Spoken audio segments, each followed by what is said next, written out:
souvent, s'ils savaient, les jeunes, s'ils savaient, ils allaient préférer se noyer dans les sables du désert que de se noyer dans la mer Méditerranée.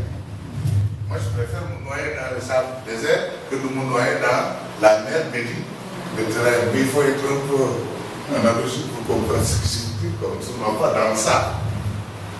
Bon, parce que c'est pour dire qu'en fait, ils ne savent pas que dans 90% des cas, ce qui les attend, c'est la mort. C'est la mort. Mais comment tout ça est parti? C'est parce que peut-être, en fonction, si vous voulez, des médias, des images et autres, ils construisent des aspirations. C'est dangereux aussi. Et d'ailleurs, ça doit nous convoquer, nous tous, à réfléchir pour voir quel schéma de développement mettre en place pour que peut-être les jeunes comprennent qu'on peut bel et bien réussir chez nous en Afrique. Et quand on prend les aspirations et les préoccupations, elles vont se traduire en besoins. C'est bon de connaître les besoins des populations. Les besoins, c'est quoi? C'est un sentiment de manque qui va pousser quelqu'un à désirer une chose. Il n'y a pas de besoin sans sentiment de manque. Il n'y a pas de besoin sans sentiment de privation. C'est parce que l'individu, il lui manque quelque chose, il se sent privé de quelque chose, qu'il arrive à exprimer un besoin. Et un besoin, il faut le satisfaire. Et pour satisfaire les besoins, il faut très souvent analyser les problèmes. Il faut analyser les problèmes. Et avec une bonne analyse des problèmes des populations et une meilleure compréhension des besoins, c'est en ce moment qu'on va pouvoir produire des actions. Donc, la recherche participative se construit autour de ces différents éléments que nous allons apprendre des populations à partir d'un processus d'apprentissage où il y a de l'interaction.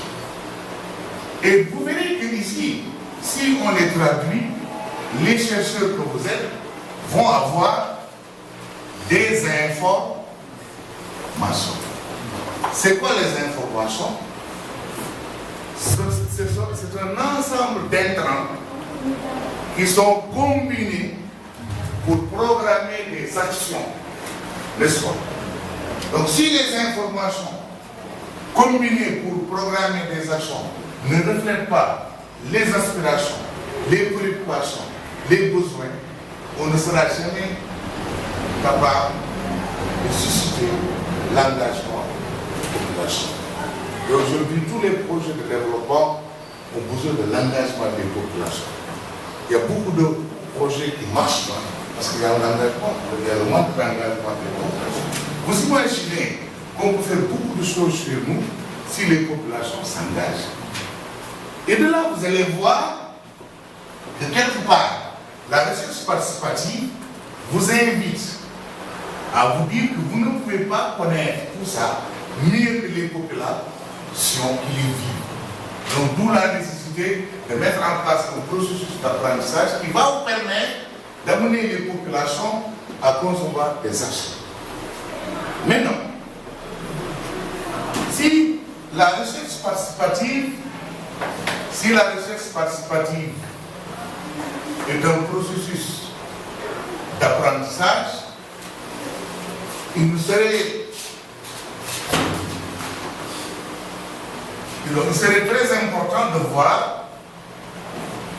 qu'est-ce qu'on attend des populations.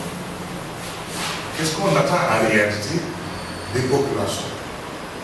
Si vous prenez la décentralisation a pour objectif de renforcer la promotion du développement local sur des territoires maîtrisés, des territoires cohérents, mais des territoires présentant un certain nombre de trajectoires spécifiques. Donc vous pouvez tout de suite dire que la politique de décentralisation est un système de promotion du développement local. D'ailleurs, voilà pourquoi, dans le cadre de la décentralisation,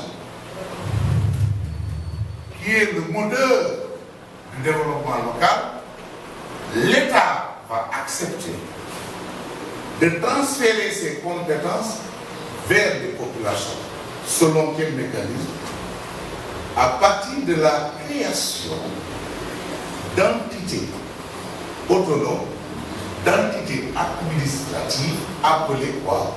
Collectivités locales ou collectivités territoriales.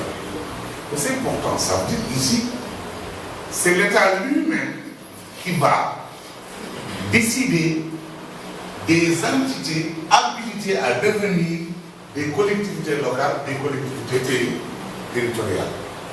C'est ça qui permet de dire que les collectivités locales ont une personnalité juridique.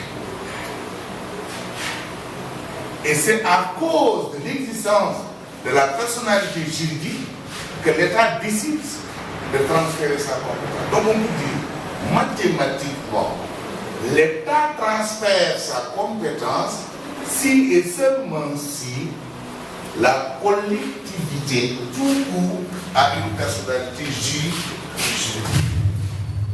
Ça c'est dès l'instant que l'entité appelée collectivité locale ou territoriale a une entité, est une entité dotée d'une personnalité juridique, il y a tout un ensemble de processus qu'on le verra qui permettra de mettre en place un organe délibérant et un organe exécutif.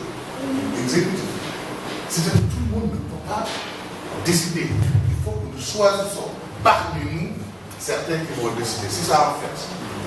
Donc dans la population intégrale, on y sort d'abord un organe délibérant. Et à l'intérieur de l'organe délibérant, on y sort un organe exécutif. Là aussi, on aurait bien aimé faire comprendre aux élus souvent quel est le sens de ça. C'est-à-dire, en fait, c'est comme si ce que j'appelle les trois cercles. Les trois cercles, le premier cercle, c'est la population. Le deuxième cercle, c'est l'organe délibérant. Et le dernier cercle, c'est l'organe exécutif. C'est-à-dire, aujourd'hui, dans une communauté qui a 10 000 habitants, n'est-ce pas? On met en place un organe délibérant, je donne des exemples seulement de 43 personnes. Regardez, qu'est-ce que représente 43 par rapport à 10 000 personnes? C'est donc tous les membres de l'organe délibérant, ok, représentent pour nous des leaders et qui représentent des populations. Mais quand on avance jusqu'au dernier cercle, on tombe sur une seule personne. Une seule personne. Il est important, hein? Tout est important. C'est pourquoi on lui a donné le titre de magistrat. Magistrat. Et c'est le maire. Sa fonction est tellement importante qu'on se dit, attention, selon la taille de la population, il faut qu'on lui trouve des actions. Donc l'action est aussi importante. Vous avez compris? Et vous allez voir dans certains conseils, des élus disent, le maire ne doit pas faire ça sans nous avertir. Bon, et c'est ça qui explique du sens du développement local. Alors, la recherche participative est un instrument de mise en œuvre du développement local. Pourquoi? Avec la décentralisation, on le verra, vous allez avoir un premier acteur, c'est l'État. Ok? Vous allez avoir un deuxième acteur, c'est les élus locaux. D'accord? Un troisième acteur, c'est les citoyens. Ok? Et enfin, un dernier acteur, c'est le partenaire. Ok? Mais il est possible aussi